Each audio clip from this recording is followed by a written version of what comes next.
Good morning, students. Good morning, sir. Today we will discuss about a Punctuation. इसके बारे में हम discuss करने वाले हैं आज हैं पंचुएशन। क्या होता है बच्चों हिंदी में? विराम चिन्ह। या विराम का मतलब क्या होता है? ठहरना। क्या होता है बच्चों? और यहाँ पर क्या लिखा मैंने? स्टॉप का मतलब भी क्या होता है? रुकना।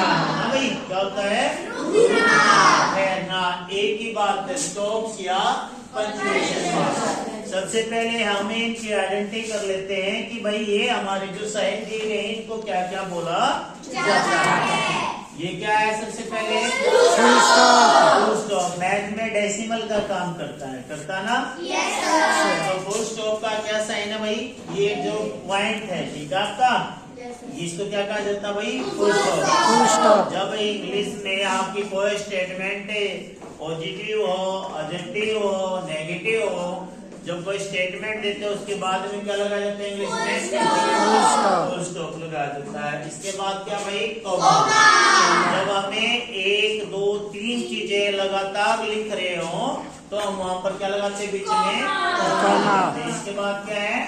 सेमीकोलन। यहाँ पर सेमीकोलन देखिए, सेमीकोलन, सेमीकोलन लिखा है बेटा, और यहाँ पर क्या लिखा है? ये कोलन। तो दोनों आपस में रिलेटेड है। सेमीकोलन का मतलब आधा अधूरा, ठीक है? सेमी का मतलब होता है आधा अधूरा। और देखिए यहाँ क्या स्टेटमेंट लिखी है? The semicolon is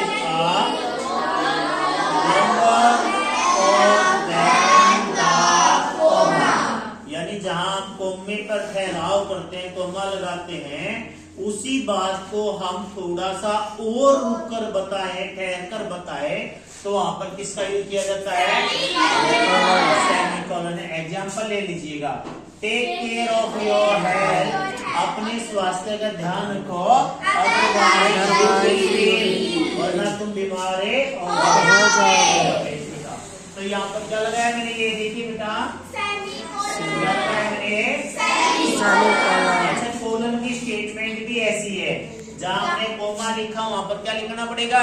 semicolon. The colon is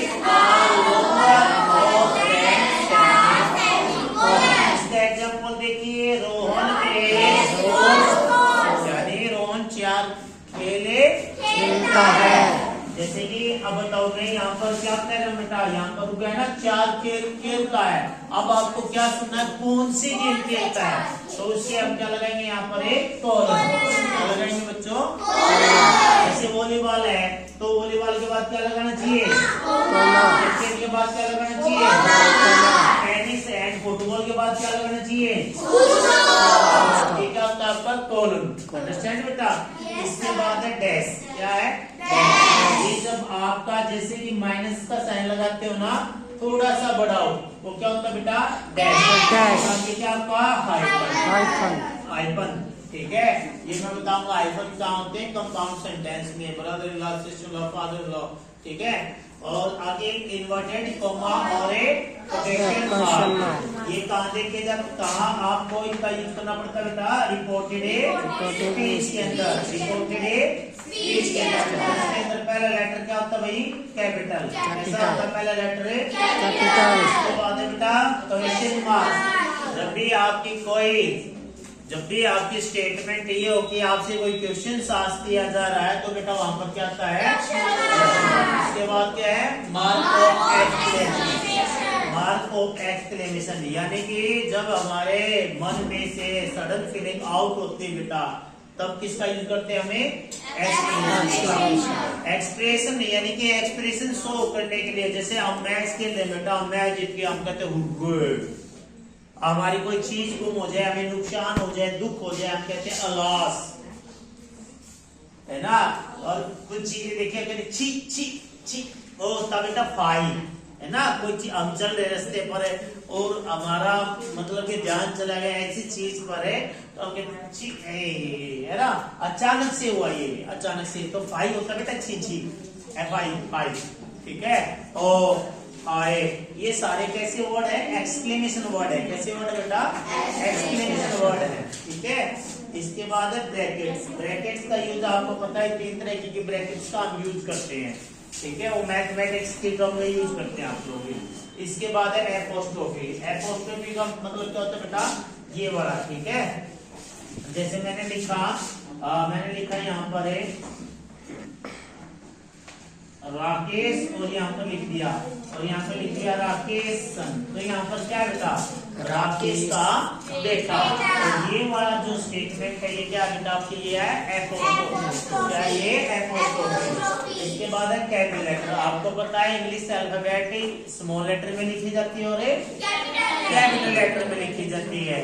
capital letter के अपने रूल्स हैं, ठीक है। अब जब भी आप किसी सब्जेक्ट का नाम लिखते हो बेटा, बीच में हिंदी, इंग्लिश, मैथ, साइंस, किसी भी सब्जेक्ट का नाम लिखोगे तो उसका पहला लेटर हमेशा कैपिटल रहेगा, ठीक है। नदियों के नाम लिखने हो आपको तो वहां पर भी आपका कैपिटल, यानी जो प्रॉपर नाउन होते ना, प्रॉपर नाउन में आपका पहला लेटर जो आएगा कैपिटल लेटर का आएगा। डेज नेम लिखने हो, मंथ्स नेम लिखने हो, कोई भी ऐसा करना हो, डेजिग्नेशन के लिए भी आपका पहला लेटर जो होगा बेटा, जैसे प्रिंसिपल का पी बड़ा, हेडमास्टर का एच बड़ा, ठीक है। इसके बाद स्मॉल लेटर के तो आपको पता है पोएम का जो पहला लेटर होता है वो भी कैपिटल लिखा जाता है, ठीक है बेटा। फेस्टिवल्स, अच्छा यहाँ पर हमें अब किसके बारे में बात करनी है, डैश के बारे में बात करनी है, ठीक है बेटा। और यानी कि एक्सरसाइज लेके चलते हैं ताकि आपको इनके बीच का जो डिफरेंशिएट है, यानी जो अंतर है वो समझ में आए कि भाई कहाँ कहाँ पर हमें इनका यूज करना है। अंडरस्टैंड। आज के लिए इतना ही कि आपके इनके साइन आपको याद हो जाए, और ये मैंने कोलन और सेमी कोलन का जो डिफरेंस बताया इसके बारे में याद हो जाए। अंडरस्टैंड।